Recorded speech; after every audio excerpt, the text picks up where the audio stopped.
Hi guys, I'm back with the third and final session of Robert Frost's Birches.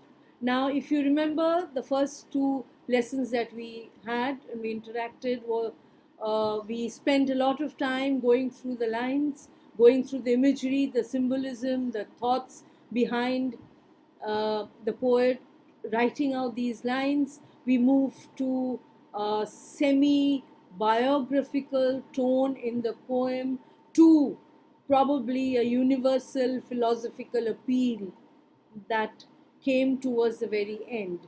And there were transitions. If you remember the transitions that we did, we had the first, if you go back to your text, we had the first 21 lines where it was just nature, talking about the effect of nature on the birch tree as the uh, bent branches of the birch tree symbolized how nature had its hold on everything around on the cold winter morning, like I said, probably somewhere out in New England. Then, when on in lines 21, when truth broke in, we found the image of a little boy being brought in by the poet. The little boy, probably an adventurer who was whiling away his time during a break that he was there on his father's farm, trying to conquer the birch trees, being a swinger of birches. Another imagery, very strong, probably again, like I said, biographical to a certain extent. And then we moved on to the final section of the poem, that was lines 41 to 42. So was I once, myself a swinger of birches, and so I dream of going back to be. Where we moved into the thought that the philosophical aspect of it has crept into a pure nature poem. So here we find the merging of, like I discussed with you when I was doing in the last lesson, the physical and spiritual realities coming together. So what we do today is what I've done, I've gone back to my favorite, chalk and blackboard. Yes, I have got this with me. I also have a dust-free chalk. I purposely have taken the color green. We are doing birches, come on. I have to use green. And this is the question that was there in 2001 ISC paper. Birches was then a part of the selection from Voices and Visions. That was a collection there. Of course, now you have the Reverie, which is a collection of poems. All right, so let's look at the question here. If you see, most of Frost's poems relate simple anecdotes from day-to-day life, and underlying each of them is a deeper meaning which has universal application. I repeat, and here I'll help you to underline. If you've got the question down, are you writing it down? Okay, I repeat. Most of Frost's poems relate simple anecdotes from day to day life, but underlying each of them is a deeper meaning which has universal application. How far is this statement true of Birches? Easy question, very simple if you look at the key implications. So, what is the first thing that we have? We are relating simple anecdotes. These are the first two words that you underline, simple anecdotes, day to day life. But underlying each of them, what do we have? Underlying each of them, what do we have? A theme of deeper meaning which has universal application. So, what are the key words that we have got? Simple anecdotes, underlying deeper meaning which has universal application. So, how far is this statement true of the Birches? Keep this in mind because I'll give you two other questions, some keywords, and as I write, let me share with you. Now, suppose the question is describe the setting. So I'm looking at the setting in Robert Frost's poem. from a rural life. The setting is from, I'm writing the key words which will help you to, the setting from a rural life, yes, which examines what? A philosophical theme, which examines a philosophical theme. Great. So what do we have here? A setting from the rural life that examines a philosophical theme. Different questions, but are we looking at a different response? Think about it, more or less the same. I come to my next question. Very simple. You have the quote from line 52. Earth's the right place for love. Yeah, I know it's my favorite line, but I still write it. Earth's the right place for love. Yes, Earth's the right place for love. Very poignant line, very meaningful, and full of the same philosophy, reality, and of course, universal application. Earth's the right place for love. Yes, setting, rural life, philosophy, Earth's the right place for love. Justify this statement in the light of the poem Birches by Robert Frost. Third question. Second, how is the setting of the rural life presented by Frost to examine a philosophical theme? Elucidate. Yes. And of course, the question that I've given you, most of Frost's poem relate to simple anecdotes from day-to-day life, but underlying each of them is a deeper meaning which has universal application. How far is this statement true of Birches? Yes. So more or less, we have the questions here. The questions that when you go on to answer, remember, like I always mention, you have to answer the question which is addressed to you. You know, you might end up preparing a summary of the poem. Many of you do that, I know. You write a summary of the poem, and when whichever question you get, there we go. As teachers, we are reading the summary written by so many. But how can you make the summary different? Very simple. You have to write. I know you have to write the explanation of each and every line as it is given, but address the question as it is given. Yes. So the three questions that I gave you: one, universal application of day-to-day life. Second one was setting from a rural life that has a philosophical theme, and the third one, Earth's the right place for love. Right. So suppose I start off with Earth's the right place for love. How would you begin the answer? You could have different ways of introducing. You needn't start in the very first line. Robert Frost talks about the birch tree as it is bending from right to left, the swinging of the birches. And he thinks about the nature, how in this ice storm, the ice has settled on the branches and bend the tree. Bend the tree to such an extent that it cannot come back. I mean, please, I know you have to write all this, but you can write it with a difference.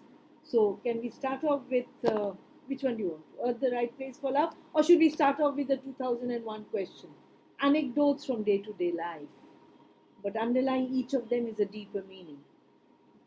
I'll start off with something very simple. I'm starting off with keywords. Suppose I like roots. Oh no, I should write roots down here. Roots. Yes. Branches. And then the heaven above.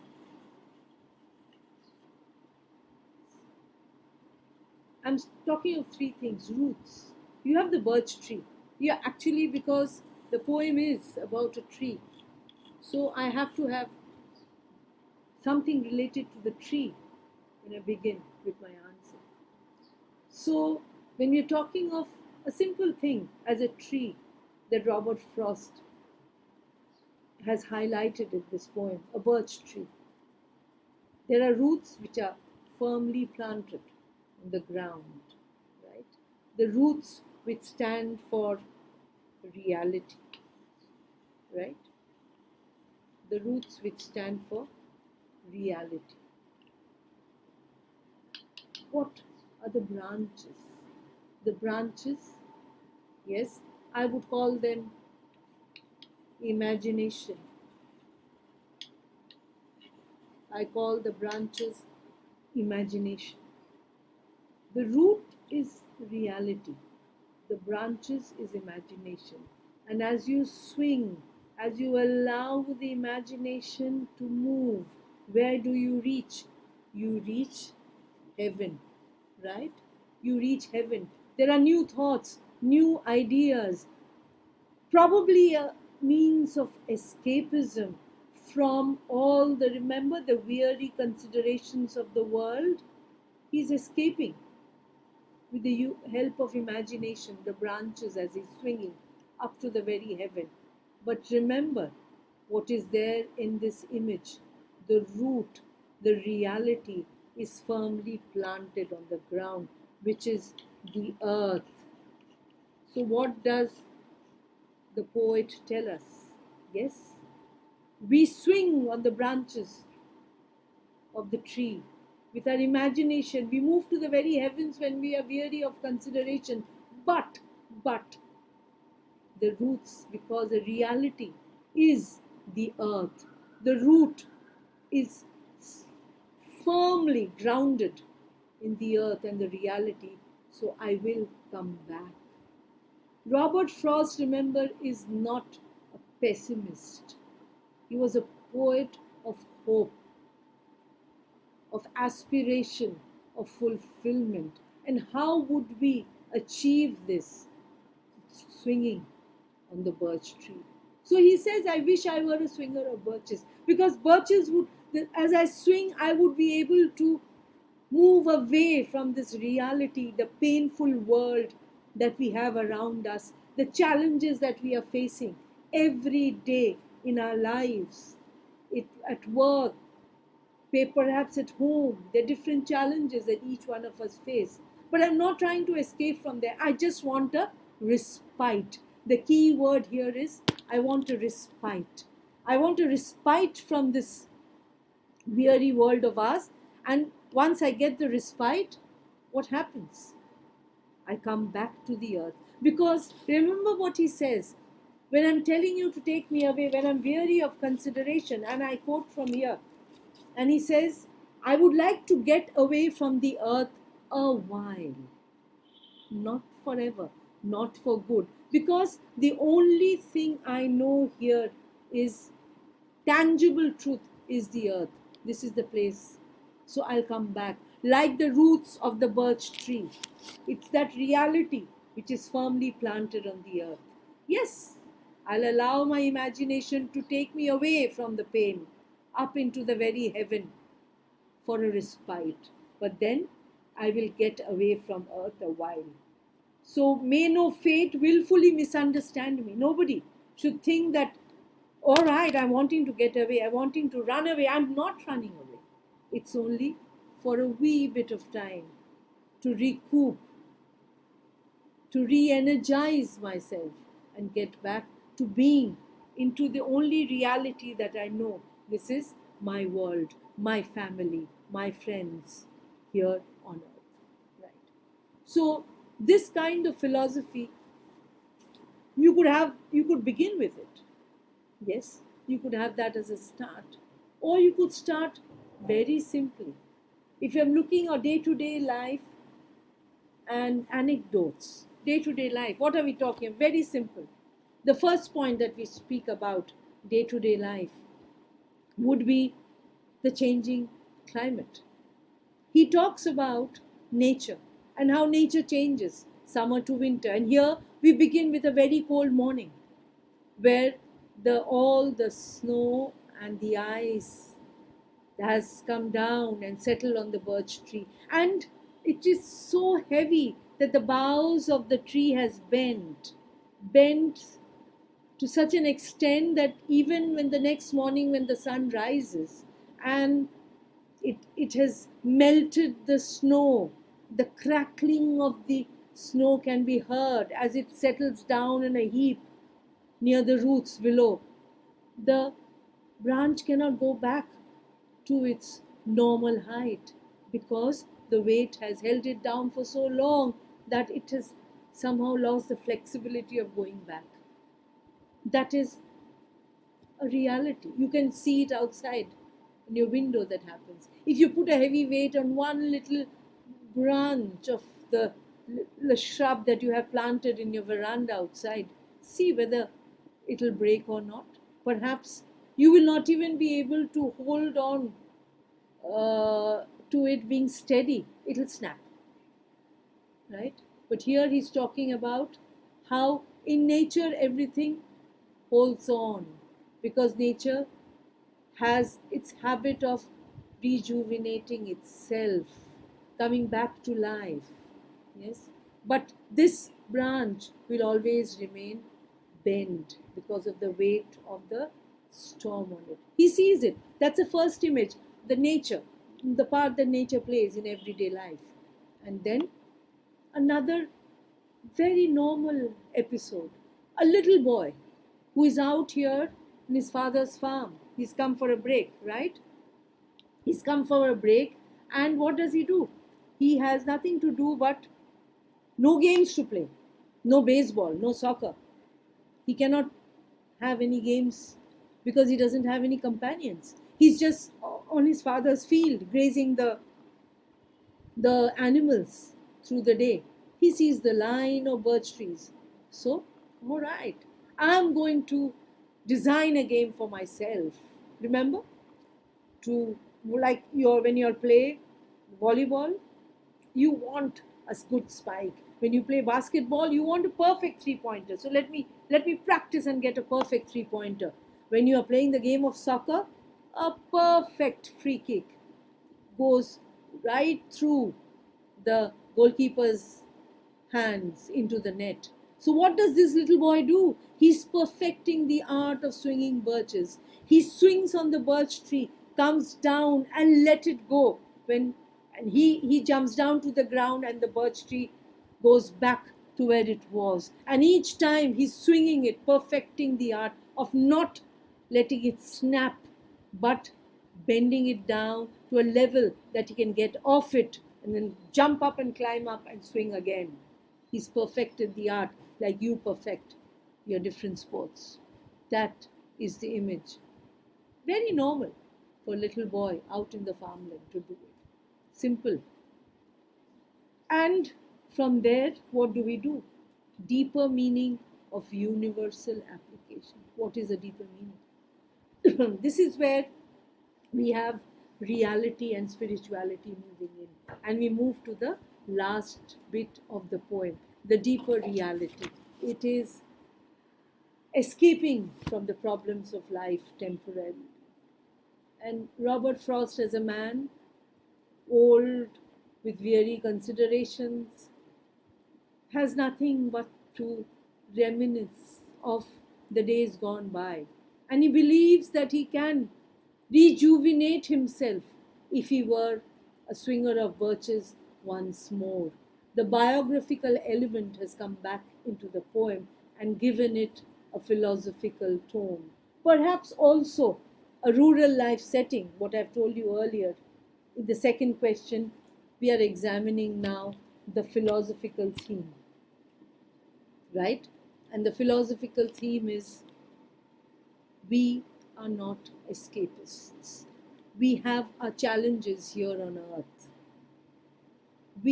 But we have to face those challenges with grit and determination.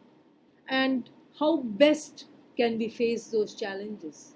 We can best face those challenges when we have the inner strength and the will and the ability to tackle these burdens. These are not like the twigs of the tree that scar your face because you're making a path through a wood which is pathless. No, these are not the scars that are visible on the face, yes, but these are the scars that are ingrained within us through our challenges that life puts in front of us as we grow up and tackle these later in life. So, what does the poet say? I want to face the challenges. It's not that I want to go away, but I need a few moments of respite. And the best way for me to have this respite is dream about swinging on the birch tree and coming back again to this reality, because the root of the birch tree is grounded in that reality. My life is grounded here on earth. This is the only truth I know, the only truth I wish to know, because this earth, this world is where my home is, where my family is, where my friends are. This is the place to love. I will go from it for a certain period of time, but not forever. So please do not take me away forever, because I need to come back to this earth. This is my place. This is where I belong.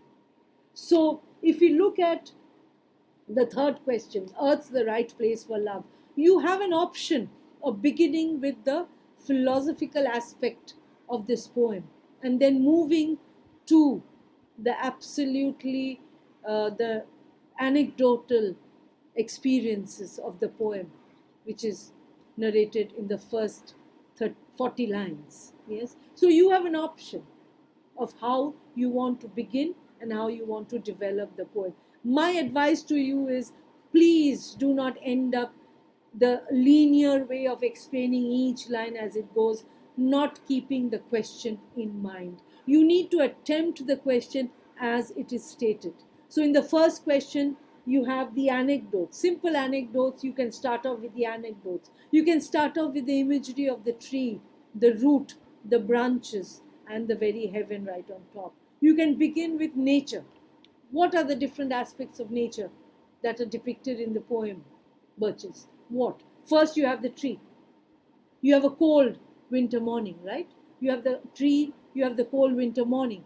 You have snow and ice.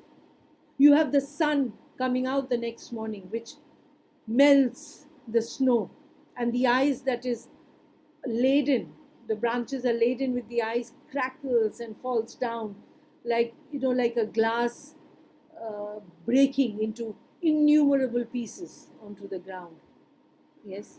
And then you have two simple imageries, very simple.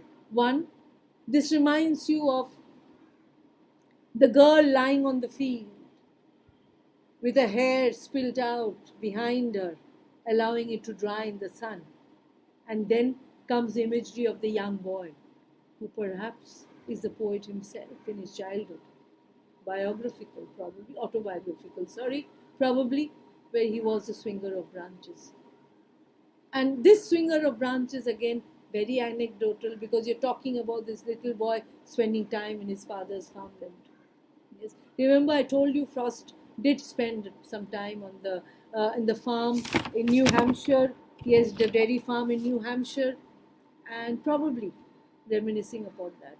So these two images, of one of nature and one of the little boy, are the two anecdotes that the poet uses before he comes down to talking about, I will leave this earth for some time for respite when I'm tired of this weary of these considerations that the world has foisted on me. You can do the first question in this order. It will be linear, but make it more like a story. Answer the question. Use the word anecdote to bring in nature and then bring in the little boy. But when you come to the second or the third question, the second question is rural life. So you could actually begin, when you're talking the rural life, what are we talking about? We're talking about woods. We're talking about the trees lining up. We're talking about open farmlands. We're talking about nature in its beauty, in its elements, the summer, winter, spring, autumn. But here it is, Frost talks about winter. I just thought frost and winter, somehow they come together, yes? Nothing else beyond that, just a thought. So winter. And then that's rural setting in winter. So what is the image that you get? Again, so you bring in the first part of the poem, talking about the tree, then you talk about the little boy, rural setting, and then you move on to the philosophy that Frost has told us at the last part. And then for the third question, of course, Earth's the right place for love, you could begin with the philosophy. You could make it something personal. You could begin with a thought. How would I begin it? I would begin it saying, uh, I would like to get away from Earth a while and then come back to it and begin over. Dot, dot, dot. For Earth's the right place for love. I don't know where it's likely to go better. The only reality as a human being that I have seen is here on Earth. What have I seen on Earth? I've seen trees. I've seen nature in all its glory. I've seen the sun. I've seen the moon. I've seen my family. I've seen the people I love around me. This is the only reality I know. I've read about heaven. I've read about heaven in all the different books that are given to me. I've studied a lot about hell. I've done Dante's Inferno. I've read about Milton's Paradise Lost and Paradise Regained. But for me, I don't want to lose anything. I don't want to regain anything. I want to be here, what I have with me, to have it right there in front of me, and that is my world, the earth. Because this is the only reality I know. And then you explain the last part of the poem. You write about the philosophy that the poet talks about. Yes? And then move on. How is this earth related to birches? How will you move from this part of the poem to the first part? Very simple. Why, at the end of the first explanation of why is he talking of earth's the right place for love? Because he says that how does he move away from this earth? What is the image here? He moves away from this earth. I would like to go by climbing a birch tree and move towards heaven till the tree would bear no more, but dipped its top and set me down again. That would be good, both going and coming back. Oh, one could do worse than be a swinger of birches. This is the best thing for me to do. I go back to my childhood. I think about the best way to get away from the earth is to be a swinger of birches. Where did poet get to see the swinger of birches? You go back to this image that he saw in a rural setting, way when he was a child, perhaps Derry in Hampshire, spending some time during the holidays. And you go back to talking about first the role of nature, and then as a young boy, how he would bend each birch tree. The bending of the birch tree, if I can go back to the little image that I had drawn on this little board for you, the root is the earth, grounded. The root, you cannot remove it. It has to remain intact, touching the base. The base is solid, and that remains. So earth is where my feet is solidly planted. It cannot be dislodged. I will not allow it to be dislodged. We are not breaking the tree. We are just swinging the branches.